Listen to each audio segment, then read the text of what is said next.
Perdón. ¿Alguna duda? ¿Comentario? ¿Reclamo, sugerencia? ¿No? ¿Todo más o menos? ¿Duda, reclamo, sugerencia? Muy bien. ¿Sí? ¿Alguna duda que haya quedado de la mañana? ¿No? Licenciada, ¿alguna duda? ¿De lo que sea? ¿Todo bien? Todo bien. No había visto que traen estos con su nombre, ¿no? ¿Por qué no todos traen? Se lo quitaron, está muy feo. ¿Qué? Mira, el único ordenado aquí. ¿Eh? Jesse, ¿no hay más gente aquí afuera para empezarle? ¿No? Ahí vienen los que viven conmigo, más que son desentendidos. Sí, hombre. Ya le dije a Justin que la puntualidad no se nos da aquí en México, que nos perdone. Do you remember I talked to you about the schedule in Mexico is very... There's something strange, something in the air, something that nobody understands. ¿Acá? ¿Adelante o atrás? Atrás. ¿Ya no viene nadie? ¿Le cerramos? Ok, ¿alguna duda a los que llegaron de la mañana? ¿Duda, comentario, sugerencia, reclamo, la logística? ¿Todo bien? Bueno. ¿Usted, señora Manuel? ¿Ya estamos convenciendo? ¿Poco a poco o no? Yo espero que el día de mañana digas, ya, basta de franquicias, no quiero saber nada de eso, ¿no? Le quiero dar las gracias aquí a la licenciada que nos hizo favor de ayudarnos a promocionar. Platícales un poquito qué haces, porfa. Bueno, hola, mi nombre es Linda Miranda. Nosotros estamos colaborando con el evento en la parte de promoverlo por mensajes inteligentes en medios masivos, por medio del celular, y apoyamos un poquito con lo que es redes sociales. Entonces lo que hicimos fue enviar los mensajes. ¿De mails? Más o menos, no, mails no. Fueron mensajes de texto en los cuales va dirigido el evento. Venía un link, un vínculo que va a la página o a un landing donde la gente se registraba que quería información. Entonces la parte interesante es que va dirigido a un nicho de mercado de personas empresarios, y eso es lo que hace que la respuesta sea más efectiva, ¿no? Es una plataforma muy noble. La compañía se llama En Contact, y pues estamos ahí a la orden para cualquier información. Tuvimos muy buena respuesta, por supuesto. Sí, la verdad es que fue muy poco tiempo, gracias Linda, pero muy buen servicio. No sé qué tan bien en tu experiencia se ven esos mensajes. Digo, a mí la verdad me choca recibir mensajes en el celular, pero en general la industria está funcionando bien. O sea, es un buen método de comunicación y promoción. De hecho, en estadísticas, comparado con el WhatsApp, comparado con el correo, obviamente es muchísimo más el impacto. Claro. De 10 personas, 2 vemos un mensaje diario. O sea, de texto. 10 personas de texto, sí, claro. Sí. Y obviamente también es de acuerdo a cada estado. Por ejemplo, nosotros estamos en toda la República. Aquí el valor son las bases de datos, contamos con más de 90 millones de bases de datos. Entonces, obviamente, hay otros estados que ven muchísimo más los mensajes que nosotros, ¿no? Aquí en Baja California somos más de WhatsApp, pero por supuesto que el impacto sí es bastante considerable. No, pues muchas gracias. Okay, pues let's go start. Todo el mundo, yo no hablo inglés, pero alguien tiene problema con el inglés. I asked my friend Justin to talk very slow. ¿Ah? Tengo muchísimo gusto en presentarles a nuestro buen amigo Justin Livingston, que viene de Denver, Colorado, ¿no? Denver, you live in Denver, right? Para platicar con nosotros. Coyote Ugly, creo que todo el mundo lo conoce, una marca que vamos a empezar a comercializar en México. Vamos a buscar franquiciatarios para poner Coyote, y a él le pedí que nos platicara un poquito de su experiencia internacional, porque es una franquicia gringa que viene a México, pero que también ya está en otros países, ¿no? We're talking about your international experience. We're talking about your franchise. You are a United States franchise, and you have units in franchises in other parts of the world. So we're talking about your speech is international matter, right? So thank you very much for being here, Justin, and well, I really, really appreciate this. And Justin Livingston, my friend, can you take an applause from me? Thank you.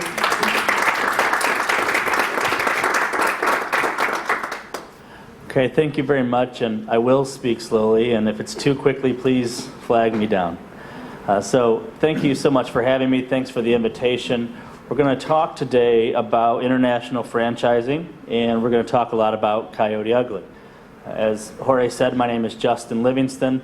I come from Denver, Colorado, and have been in international franchising for many years, most recently with Coyote Ugly. By show of hands, who has seen the movie Coyote Ugly? Right? That's always the answer, which is exciting because no matter where in the world I call, everybody knows the brand. And from a branding standpoint, and I'll talk a lot about branding later, that's brilliant, right? That's a really nice advantage for us to have, is that I don't have to oftentimes explain who we are or what we do. And so that's exciting. So I wanted to talk to you about two main subjects today. First of all, I want to tell you all the story of Coyote Ugly. I want to talk to you about who we are, how we began, where we started and where we are today, why we decided to franchise, and what our targets are for that. And then we'll switch a little bit to non-just Coyote Ugly topics. For those of you who are looking to take your franchise international, who have international experience or are kind of contemplating that, we'll talk about what it takes to take a brand and build it to a brand that transcends borders, a brand that can be done globally for the success of the franchisor. And then we'll talk a little bit at the end about why it is that we, Coyote Ugly and myself, are targeting coming to Mexico. We're very excited to be in Mexico. I'm very excited. I'll commit now that when we come to our grand openings throughout Mexico, I hope to see you all there, and your first drink is on me. Is that fair? Great. Good. So I want to, for those of you who haven't seen the movie in a while, I want to play just a short clip. It's under 2 minutes. It'll show you and remind you a little bit about what Coyote Ugly does.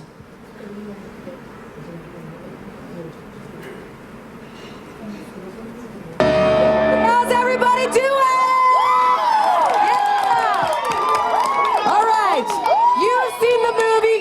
She is. She is the founder, and she is the original Coyote Girl. Yeah! Make some noise! Everybody give it up for Lil Lavo! Yeah! Well, I'm Lil. I started Coyote Ugly, and I've got an unbelievably special treat for you. I brought in tonight, from all around the country, the Traveling Coyotes. Come on in.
Does that look familiar? Wow, that's loud. Better? Okay. So just a small reminder there of who we are. So those girls that were performing, those are our bartenders. That's who we call Coyotes. So they're so much more than bartenders, and that's what makes Coyotes special, is that it's more than just a bar. right? We'll talk about the brand recognition and the fact that all of you raised your hands earlier, but when you go into a location, it's more than just a bar. You can get a great drink really quickly. You can get lots of great drinks really quickly. But the girls, they entertain, they sing, they're up, they try and get the patrons up on the bar. So it's a full Coyote Ugly experience. So Liliana, who you saw there, the second person who got up on the stage and introduced the travelers, you guys remember Lil from the movie? That's the real Lil. She's real. She's my boss, and so she exists. I can attest to that. But Liliana was in New York in the early 90s. She was an apprentice on Wall Street, and she wasn't having any fun, and she wasn't making any money. And so at nighttime, she started bartending, and she really kind of became famous in New York, and that's a hard thing to do, to become famous in New York for being a bartender, because she would have this larger-than-life personality. She'd get up, she'd sing, she'd dance, she'd make guys take shots of tequila out of her cowboy boot. I mean, just crazy things that led people to believe that she was something special, something different, and led her to believe that she was on to something to change the way bars work, that you could just be a bar or you could be so much more. And so she did that as a bartender for quite a while. And then she decided it was time to go out on her own, that she was unique, her idea was unique, she could teach and train other girls how to do it, and therefore she started the bar Coyote Ugly. And the Coyote Ugly business plan was simple. This is it. She has this written down on a piece of paper. Beautiful girls plus booze equals money. It's pretty simple, right? It's all about finding the right people to do the entertainment in a bar atmosphere, and then you start talking about volume, which volume is a really good thing, right? Especially on a high profit margin product like liquor. So this was it. This is what she went into at the age of 24 in the East Village of New York City. Liliana began this bar, Coyote Ugly, and it's just a little hole in the wall. I was fortunate enough to meet up with Jorge, and we went into this. The original bar is little. It's nothing special. It's dark, kind of smells a little bit, but it's Coyote Ugly. And the girls are up on the bar, and people go in there and they have the time of their life every single night, and that's what we have started to duplicate. So in 1993, Liliana started the first bar. She introduced the concept of coyotes. She introduced this culture, and that's really what it is. Men came to Coyote Ugly because they were in love with the coyotes. Women came to Coyote Ugly because they wanted to be coyotes. And for a time, the coyotes will get you up on the bar, only women, sorry guys, up on the bar, and you can dance and you can have a good time while your boyfriends and husbands and friends are buying shots for everybody. It's all part of the experience, part of that Coyote Ugly culture. And so she's built something really, really special. So the success of this bar is a really fun story. So she was getting, remember the line in the movie where Liliana said, "Are you kidding me? It's Wednesday night in New York and I've got a line halfway around the block." Well, that's the reality, is that in New York City, this little teeny bar had a line around the block and it just wasn't heard of in New York. Things were so different and so unique and so special that Coyote Ugly culture was different enough to get people to line up in New York City. Fortunate for Lil, one of her coyotes at the time was an aspiring writer. Her name was Elizabeth Gilbert. She went on to write the best-selling book, Eat, Pray, Love. Has anybody heard Eat, Pray, Love? Then a movie with Julia Roberts. So before Eat, Pray, Love, well before Eat, Pray, Love, Elizabeth Gilbert was a coyote. She was one of the original coyotes in New York with Liliana, and she was a freelance writer, so she wrote this article called The Muse of Coyote Ugly, and that article got picked up in GQ magazine, which was a real stroke of luck for everybody. Because all of a sudden, this little bar in New York was famous, and everybody knew about it. And people would come to New York, and it became one of those things on your list of things you have to do in New York. So that caught the attention of Jerry Bruckheimer, who's Disney Touchstone, and they approached Liliana about making the movie. So again, remember, Liliana started this when she was 24 years old. So she's this kid with this great idea. Now she's featured in GQ magazine. Now she's being approached about a Disney Touchstone movie. So she agreed. She lawyered up, as good business people do. And she agreed to the movie, which came out in the year 2000. Thanks for all of us, because we love the movie. And the movie went on to gross over $110 million. So all of a sudden, you can go to any country, you can go to Tijuana, Mexico, and say, who knows Coyote Ugly? And everybody raises their hand. So the concept is now famous. And so this led to a lot of things. This doesn't show up really well, but it's kind of a timeline of what happened after that. So Liliana started in 1993. In 1997, the article in GQ magazine came out. In year 2000, the movie came out. And what you can't read in between there, and I apologize for that, is lots of bars opening. So after the movie came out, the bar is famous. Liliana did a smart thing, and she took advantage, and so she opened up lots of bars throughout the United States, in San Antonio, Austin, Denver, all over New Orleans, and then eventually caught some attention of an investment group over in Moscow, and so we started opening in Russia, Ukraine in 2009, and in Germany. All of these things led up to this really well-oiled machine that is Coyote Ugly. The team that's in place is amazing. They know how to do this. They know how to duplicate it. And that's where I come into the picture. In 2013, I met up with them at a show in Mexico City, a franchise show. And in talking to them, I realized that they were really, really good. The best in the industry, a giant in the industry at running the bar, at marketing, at what they do, at being different. What they didn't know was franchising, which was really good news for me, because that's my experience. So I began franchising the concept, and the whole second half of this presentation we'll talk about what it takes to franchise a concept. But I began franchising the concept, wrote the programs, wrote all the manuals, and now here we have packaged this amazing 20 years of experience and brand and unique way of doing business and creating this Coyote Ugly culture that everybody knows and loves. And we've packaged it into a franchise, which I'm really, really, really excited about. So here's where we are today. We've been doing this for over 20 years. That's a really excellent thing from a franchising standpoint, because corporately, not only do we know what we're doing, we've been doing it very, very well for a very long time at our corporate locations. A lot of franchisors don't have corporate locations, or they tried it once and it went pretty well, so they franchised it and tried to continue to do it with somebody else's money. Coyote Ugly continues to expand corporately in the United States only. We're only franchising outside of the U.S. So not only has the brand put their money where their mouth is, so to speak, but we continue to do it by expanding with more and more locations, which is a good thing from a franchising standpoint. Over 20 locations, 20 bars. Saloon is bar. Sometimes that doesn't translate all that well, and people think about where to go get your hair done. So it's not a salon, it's a saloon. So over 20 bars. Our next one, we just signed a lease, is going to be in Dallas. We've got another location opening in Russia, in Sochi, where the Olympics were. And my job is to put dots on the map all across the world. Of course, the movie, MTV has country music television. It's really popular, at least in the States.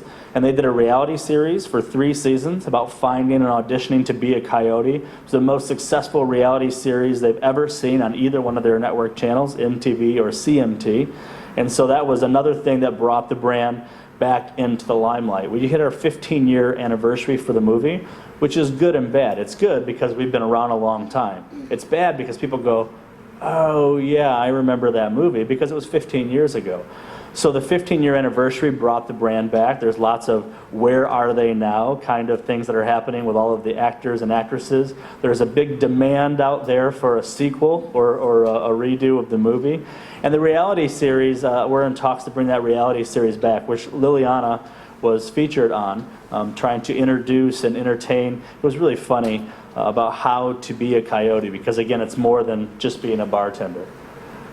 Which leads us to franchising. So again, we've got all of this great history, all of this wonderful experience, and now it's time to package it into a franchise. This is what I'm really excited about. So there's an amazing amount of training. The team that helped me develop the training and the systems that were in place is the same team that has been duplicating this over and over and over corporately. And I go back to that a few times because I think that's important. Very rare, frankly, do franchisors continue to build out once the franchising ball starts rolling, because then you can do it with franchisees. I love that in the U.S., Liliana believes enough and has the capital and the resources and the energy enough to continue U.S. expansion with our own money and our own team. I think that speaks volumes about the brand. So we're franchising in non-U.S. territories, and the training and the support, that's my background, that's what I do, that's what I love, and I think that's what sets good franchisors apart from the not so good franchisors, is that you set your franchisees up to be successful, but then that continuing support, continuing crutch to make sure that you're always there when they need you, because as in any business, you have questions, you take missteps, so that continuing support and training program is based on this knowledge base of over 20 years. So something we're very proud about and something that we know will stand apart from our competitors when it comes to franchising. So I won't speak a whole lot about site characteristics, but I'll circle back to it later and you'll see why. You have to know where to go, right? So, for example, Coyote Ugly, there are two sections of this bar nightclub industry. There's kind of the bar nightclub piece, and then there's the bar restaurant piece. So big brands in the bar restaurant piece, Hooters, Hard Rock Cafe, right? They're a restaurant. You would take your family there sometimes. You go, you have dinner, and then maybe you go there as a bar as well. We don't want to do food. Frankly, most of our bars don't do food. We are a bar. We're about serving booze, fast, and lots of it with the entertainment value.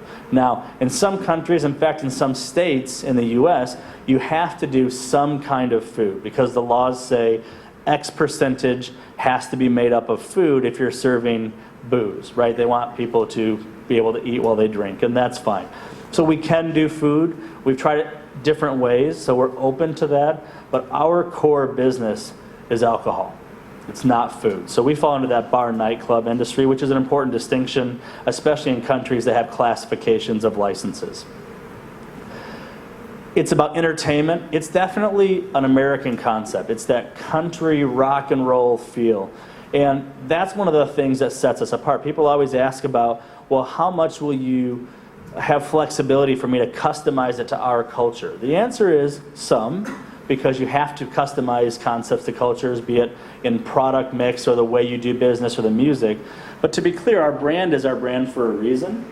And so there are certain things that country rock and roll US feel is part of who makes us us, and it's part of why people go to Coyote Ugly. So we're really strong with that brand and protecting it.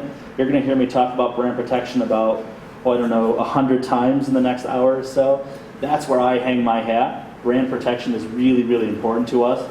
And so that look and feel, simple drinks, simple menu. Obviously, we're a drinking culture, and my little experience so far in Mexico has echoed that we're in the right place to support a drinking culture. Tourists, everybody knows, again, the show of hands, everybody knows the name. So people will walk by and go, oh, and they'll go in just because it's a Coyote Ugly, like a Hard Rock Cafe, right? You get your t-shirt, you have a drink, you say you've been to Coyote Ugly, you walk in, you realize you're having the time of your life, and you stay there all night, and you come back the next night with your friends, and it continues to build. So the brand of tourism, or the appeal to tourism, is something that's important to us. So we are very successful in tourist markets. Not exclusively, but that's something that's really good for us. Large cities are pretty good for us. We're not a bedroom community. You wouldn't put 50 of these in surrounding areas because it does take a big population where there's already an established bar, nightclub, and restaurant scene. So the type of places that we go after were entertainment districts, tourist centers, convention centers, bars, hotels, restaurants with a big population. It doesn't work with any concept to put a bar on an island by itself out in the middle of nowhere, right? Bars are by bars. That's why in Tijuana and every city that I've ever been to that has a big nightlife, all of the bars and restaurants are in one or several designated areas, right? So that's where we are. We need people walking around who will see us and come in because they're there to party, they're there to drink, they're there to be entertained, and they understand that the Coyote Ugly brand is going to be a good time. We'll talk a little bit about growth patterns later. This is us right now. We've got a pretty good focus into U.S. expansion, which are almost all corporately owned, and then Russia, Ukraine, and Germany. The good part about my job is that I look at a world map every day, and with the exception of the U.S., we are going to go everywhere. Well, there's a couple countries that wouldn't love us, but we're going to go almost everywhere. And a big focus of that for us is right here in Mexico, which we'll end the presentation with. So why franchise, and why franchise with Coyote Ugly? The number one reason, above and beyond anything else, is brand, right? The fact that you all raised your hand, the fact that everybody raised their hands, is the brand recognition that will draw a crowd in. So you become the neighborhood bar for your people who live there and work there, be it students or business people, whatever that region is. But you also become the place that tourists go, and the place that people go just because it sounds like fun, and so they go there for a bachelorette party, or a bachelor party, or a birthday, or a work event. So brand is huge. The support of the 20 years that backs up that brand is what really makes it work, though, because the brand is only as good as the support. And so the brand is a good reason to be attracted to Coyote Ugly, but the experience over 20 years of doing this ourselves that we can then duplicate and package to give to our franchisees, that's really the meat and potatoes, we say. That's the substance of the brand. Right? The brand is the sizzle and that sex appeal of the name and the images that come up in people's head, but that support and the experience and the simplicity. We talk about simplicity. Food and beverage is hard. I don't know how many people in this room are in F&B, but food and beverage is tough. There's a lot to it. Once you start cooking food and serving food, it's a complicated industry to be in, especially for those who don't come from that industry. Coyote Ugly is simple because we don't do the food part, the hard part. Right? We steer clear of the hard part of F&B. So for people who want to get into this industry, they want a simple concept and a simple menu that's simple to train and simple to retrain. That's one of the strengths that we have going for us. And that training is something that we provide not only to our managers of the franchisees and to the franchisees themselves, but also to their staff and through operations manuals and continuing support, that retraining of their staff and their Coyotes, because the other thing about food and beverage is that you turn over a lot of employees, right? That ongoing support, and this is a cliche, but I have to say it at least once in every franchise presentation, that living life on your terms.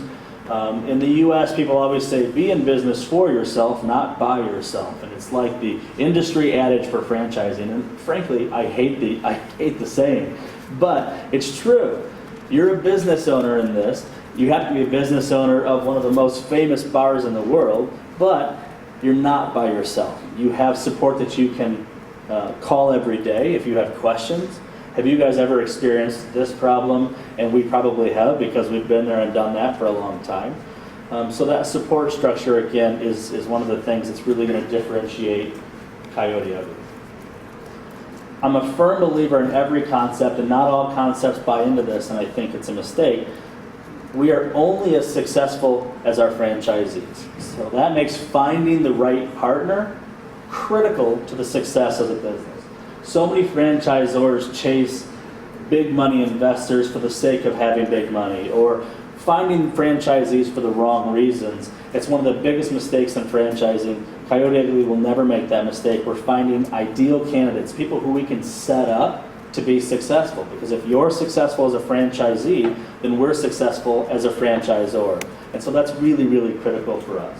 So who are we looking for? Again, food and beverage is tough, right? So somebody who has multi-unit business ownership experience, hospitality experience, food and beverage experience, that's a really big bonus for us. Is it 100%? It's the only people we look at? Not really, but it's a really big foot forward for somebody who already understands this business, especially alcohol. Alcohol has lots of problems associated with it that if you don't know how to navigate, you can get into some trouble. So we're looking for people who know how to navigate those, which also means we're typically looking for somebody who's already in market. I've seen a lot of franchise people try and expand and own franchise concepts in other countries that they aren't all that familiar with, that they're not native to. And there's some really big success stories, but more often than not, the people who are in their market, who have community ties, who know the way things work, who know politicians, who can navigate some of the complexities of business ownership, especially a business with alcohol, that's a really big bonus for us too. And somebody who gets what we're trying to do. We're a very specific brand. You probably either love us or you probably hate us, and that's fine. We're looking for people who love what we do, who believe in what we do and why we do it, and they're committed to delivering that customer experience in their markets. Does that make sense? They have to be a believer. They're part of our family. It's not just an investment that's going to go off and run itself. We're looking for people who are going to be involved. And that doesn't necessarily mean tending bar, but it means that they're pretty involved in the day-to-day operations. Justin, can I ask you a question? Please. You have two sides when you're talking about a franchisee with an experience. Somebody thinks that, some people thinks that a franchisee with a previous experience is bad for business because they know how to do it. And others says, you need a franchisee who never be in this business. What do you think? Why a franchisee that is already in the business? We're talking about maybe a good franchisee is a Hard Rock hotel owner, right? What do you think about your experience in both sides? Sure. So this question is talked about around franchise executive meetings on a daily basis and has been for many, many years and will continue to be. Because one of the things that he said that's key is finding a franchisee who has some experience in their business already knows how to do it. I would argue that they think they already know how to do it, and that's really what makes this question such a hot topic. So for us, somebody who's been in franchising in a very closely related field brings some baggage to it. And the baggage is somebody who thinks they can do it better, right? So for new concepts especially, there's a real risk in finding people who have that experience already because they come in and want to change your system. They want to change the way you do business. For an established concept who has a very cut and dry way of doing business, a very established culture, and the ability to set very, very clear expectations, we'll talk about that in further slides as well, it can be a really good partnership because these people have already learned how to navigate some of the things that can be difficult, working within licensing, working with alcohol perhaps, or working within that hospitality industry to make those connections for the proper PR and marketing. So I think, to answer your question, Jorge, it's a little bit about the life stage you are as a franchisor.